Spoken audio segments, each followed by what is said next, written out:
আসসালামু আলাইকুম রহমতুল্লাহ বরকাতু।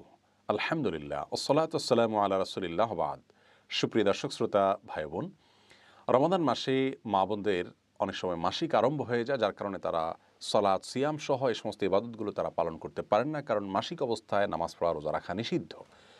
তখন একজন মা বোন রমাদানের ইবাদত বন্দেগীর মাধ্যমে কিভাবে তিনি রমাদানকে সার্থক করতে পারেন, আজ আমরা সে বিষয়ে কথা বলবো ইনশাআল্লাহ। এমনকি লাইলাতুল কদরে যদি কোনো মেয়ে মানুষের মাসিক থাকে, তো মাসিক অবস্থায়ও তিনি কিভাবে কদরের রাতে ইবাদত গুজার বান্দাদের কাতারে শামিল হতে পারেন, আজ আমরা সে বিষয়ে কথা বলবো ইনশাআল্লাহ তাআলা। রমাদান মাসে হঠাৎ করে মাসিক আরম্ভ হয়ে গেলে অনেক মা বোন কান্নাকাটি করেন, মন খারাপ করেন, তাদের কষ্ট লাগে।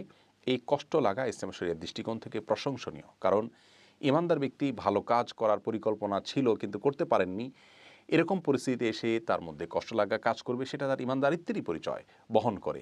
তিরমিজি বর্ণিত হাদিসে এমনটি বলেছেন নবী সাল্লাল্লাহু আলাইহি ওয়াসাল্লাম। তিনি ইরশাদ করেছেন, মান সাররাতহু হাসানাতুহু ওয়া সাআতহু সাইয়্যাতুহু ফাহুয়াল মুমিন। যে ব্যক্তির ভালো কাজ তাকে আনন্দ দেয় আর তার মন্দ কাজ হয়ে গেলে, ভুল কিছু হয়ে গেলে পরবর্তী তার কষ্ট লাগা কাজ করে, এই ব্যক্তি তো ইমানদার। এটাই তো ইমানদারিত্বের পরিচয়।